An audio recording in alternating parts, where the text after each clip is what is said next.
What are presidential betting odds? You can bet on the president? The answer is yes. What we have up here is from Real Clear Politics, or RCP. It's RCP betting averages chart. And essentially, they look at least the top eight betting pools and they essentially come up with an average of odds. And in this particular one, we're seeing Trump in red, Harris in blue.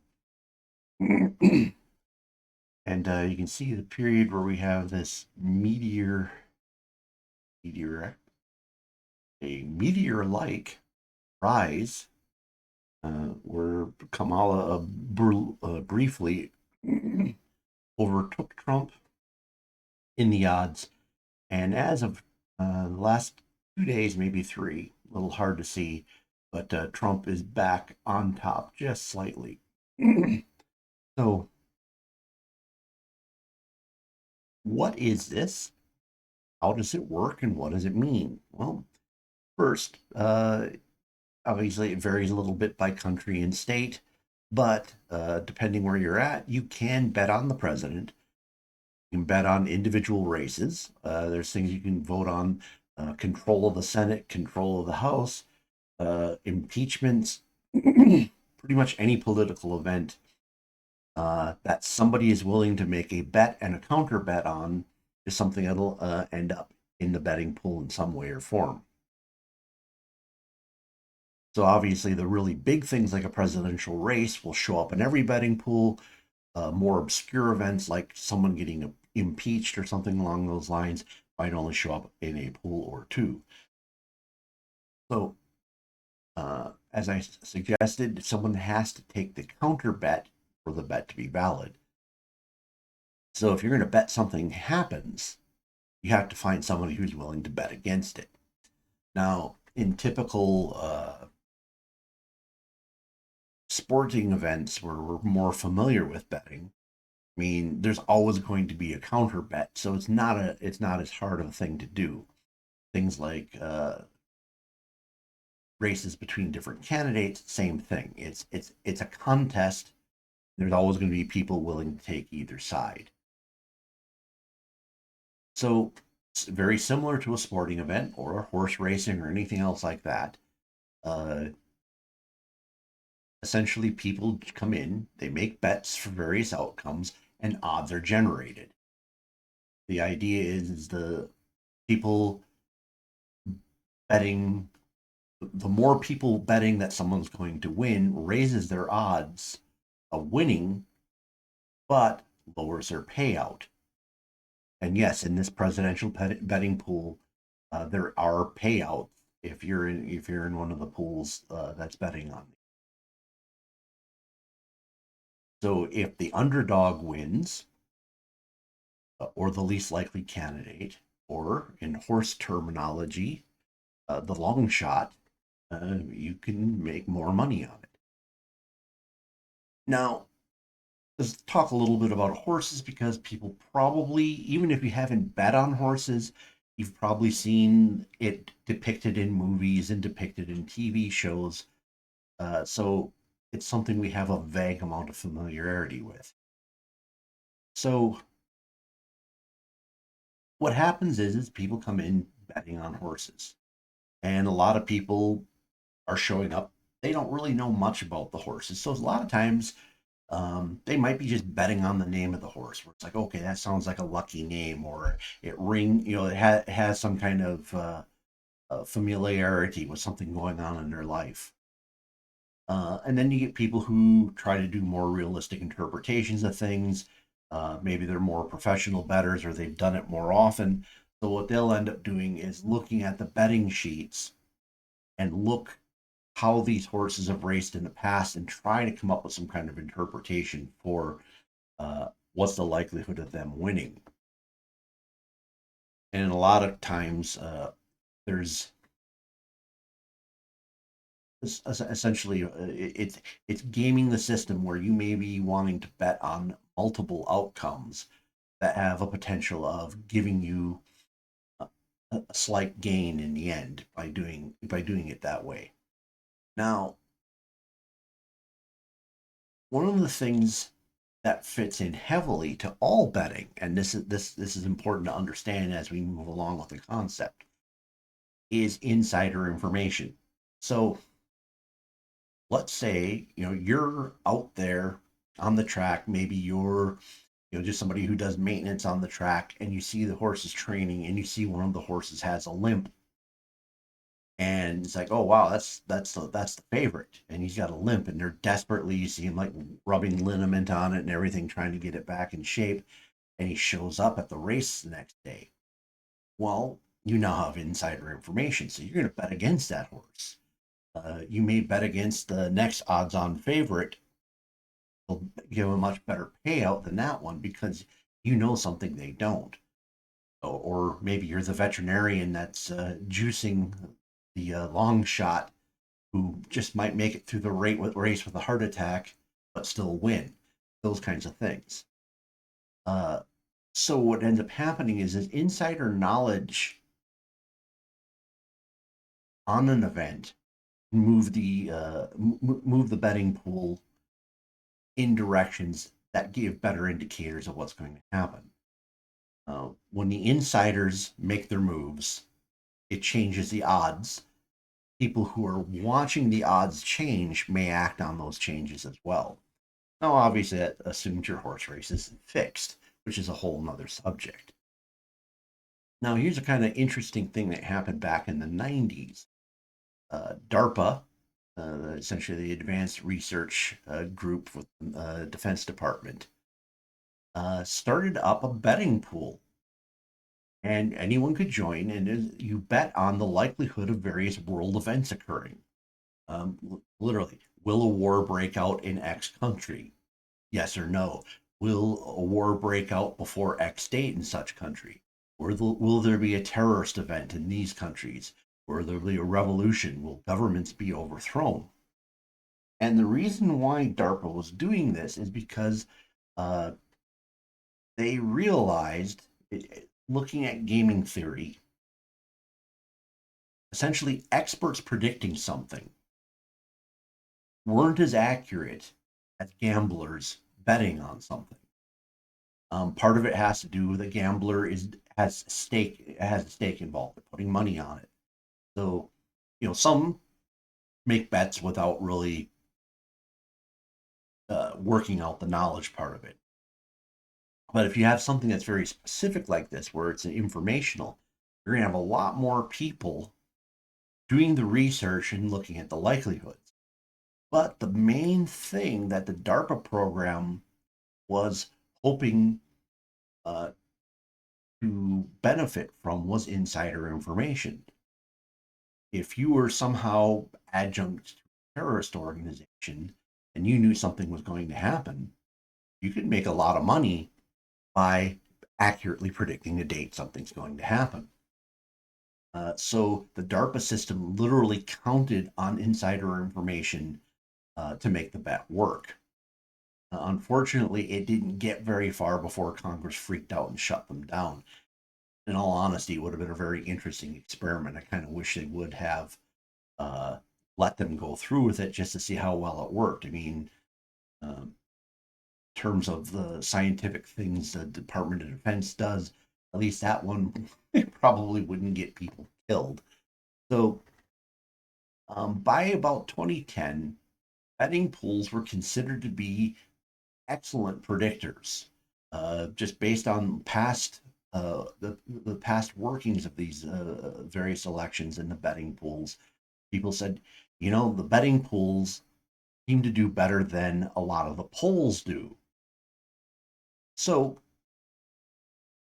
if we look at um, the last 9 elections, 8 of the 9 last elections were predicted by the betting pools, predicted correctly, i.e., the person who had the best odds was the person who won.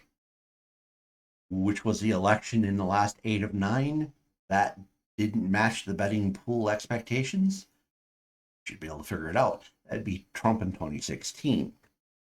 So the question is, you look at it and Trump was polling horribly throughout the entire year. And that was actually in 2016. I was following this because at the time, one of the people I was following online was very big on the whole efficacy of the betting pools being a good source of information.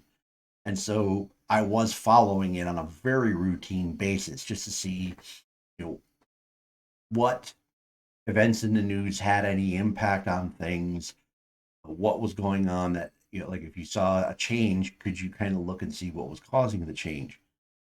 And throughout, uh, Clinton was pretty much the odds favorite by a fairly decent margin throughout. So did it fail or did it work?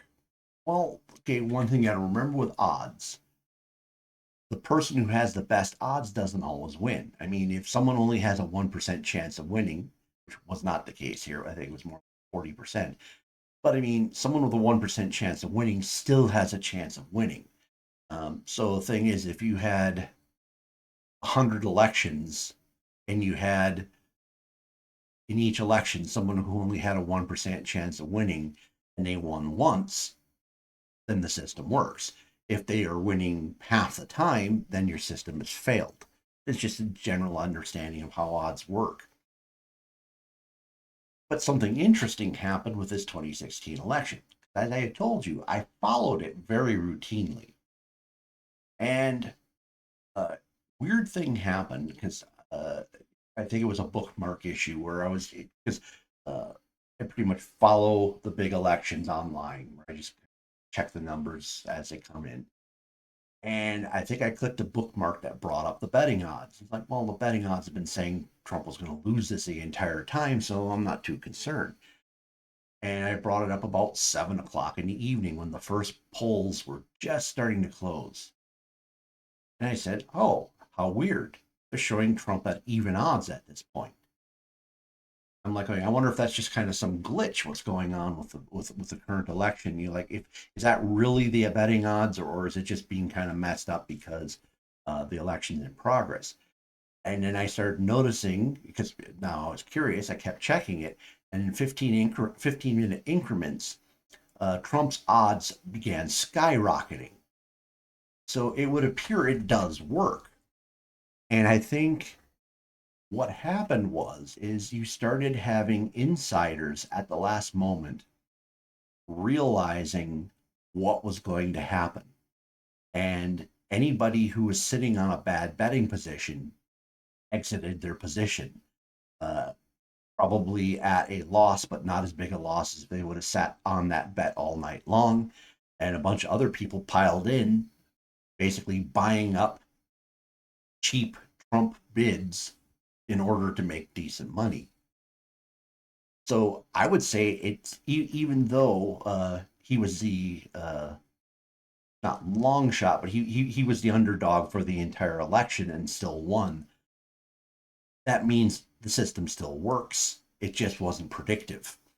Uh, and the fact that somehow late in the evening people were able to take advantage of it kind of shows that the insider knowledge works. It's just a matter of whether they can apply it at a time where they can make the most money off.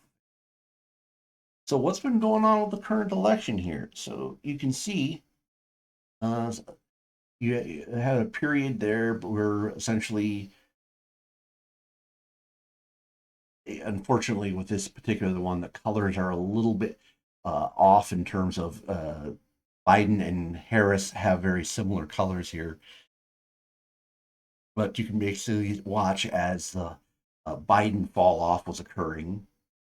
Basically hit bottom there, or the big precipitous fall there was, I believe, the debate, and then go and you see it fall completely to the bottom there, essentially as he dropped out of the race, and you see this moonshot from Harris basically flying up, passing Trump, and then coming back down to the point where Trump is now a little bit in front. So are the odds working? It would appear. Um, is it possible that people are doing something to the equivalent of pumping and dumping, like in a stock. I think that's possible. I don't know how easy it is to trade or sell a bet once you have it in place. Uh, Another question is the betting pools, could they be manipulated? And the answer is most definitively yes. Uh, if somebody with a lot of money entered the pool and didn't really care about uh, the odds as much as they were changing the odds. So essentially, you could, even if you thought your candidate had no chance, throwing lots of money at that candidate in the pool would cause them to rise up. So, are the pools being manipulated? I think to some extent you have to say yes.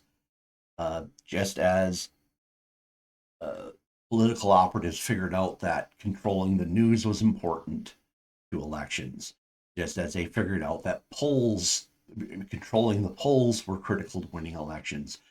The fact that a lot of people uh, give this a lot of credence means that odds are people are playing around it as well. I think it probably has more potential to be correct just because of the nature of uh, people piling into it. I don't think you have a lot of novices going, I'm voting for my guy. I think it's more people coming in going, I think they're more experienced betters who basically know how to crunch numbers and know what they're seeing. But I'm definitely going to keep an eye on it this again this year. I'm sure it'll be very interesting. Um, and you know, again, 8 of the 9 elections were predicted in advance by the betting pools, and Trump's oddball 2016 did correct in the last several hours. So it's not an absolute, but it's a tool in your tool belt that's probably a little bit more honest than a poll, because at least some outsiders have input and control over it, as opposed to a poll where you have no idea who's controlling it and manipulating the data outcomes. Right. So, in the comments below, were you familiar with these presidential betting pools? Have you ever bet in one before? Do you have any general feelings on how betting odds perform in terms of real world events? Some information you know, or maybe just a gut feeling on whether this is useful or nonsense. Please smash the like button. If the YouTube algorithms brought you here and you're not a regular subscriber, check out my other titles. Lots of different stuff I get into. Surely you like something, consider subscribing. And if you know somebody who might find this interesting, please share it with them. Thank you for spending time with me this evening. Hope to see you again in a future video.